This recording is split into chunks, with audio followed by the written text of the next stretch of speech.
નહોતું, મારા ભાઈએ ખાલી વોરન માર્યા હતા 2-3 એને, પણ એને ચાઈને અમને જગ્યા નહોતી દેવી, એટલા માટે થઈને એને સ્કૂટરને સ્ટોપ કર્યું અને સીધો એ મન ફાવીને ગાળું બોલવા માંડ્યો હતો અને મારા ભાઈને એને ચાઈને ઉકસાવ્યો હતો અને ગાડીમાંથી એને ખાલી બોલાચાલી પૂરી થઈ ગઈ ને તો ફરીને આવીને પોતાનું સ્કૂટર પાર્ક કરીને ત્યાંથી જે ડ્રાઇવિંગની સીટ હોય ને અહીંયા આવીને એને કોલર ખેંચીને બહાર કાઢીને એને છરીનો ઘા માર્યો છે.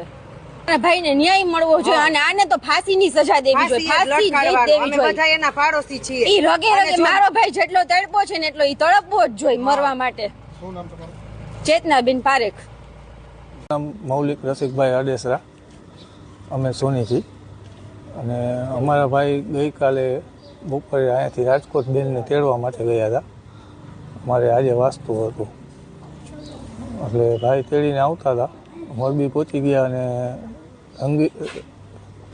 રંગીલી આઈસ્ક્રીમ રંગોલી આઈસ્ક્રીમ આગળ પહોંચ્યા અને અહીંયા સાઈડ કાપવા બાબતે માથાકૂટ કરે સામેવાળી વ્યક્તિ અને નીચે ઉતારી અને છરીના 3 ઘા માર્યા અને ભાઈની 10-15 મિનિટમાં ડેથ થઈ ગઈ.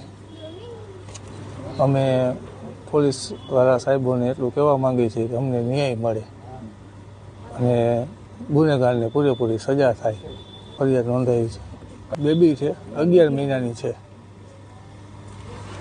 અને એમના મેરેજ 5-6 વર્ષ પહેલાં થયા છે અને એક સિસ્ટર છે મારે, બેનને તેડવા ગયા. મારું નામ દીપ્તિબેન ખખર છે. અમે રીનાબેનની એની શેરીમાં જ રહીએ છીએ, રસિકભાઈ સોનીના બાજુમાં જ રહીએ છીએ. અને મોરબીમાં આવા બનાવો વારંવાર બને છે. તો આવડું ખોબા જેવડું સિટી છે મોરબી, તો એમાં આવા બનાવ વારંવાર બને છે. તો કેમ કંઈ થતું નથી? એમ કંઈક કાર્યવાહી થવી જોઈએ આના વિરુદ્ધ. અને જો અમારે બહાર નીકળવું હોય લેડીઝને, તો હવે જેન્ટ્સને આવું કર્યું તો અમારે લેડીઝને કેવી રીતે બહાર નીકળવું? દિવસ નહીં હવે બહાર નીકળતા બીક લાગે છે. તો અમારી કલેક્ટર સાહેબશ્રીને અને બધા જે તંત્રીઓ મંત્રીઓ બધા જે કોઈ હોય એને અમારી એક જ માંગ છે કે કંઈક કાયદા સુધારો.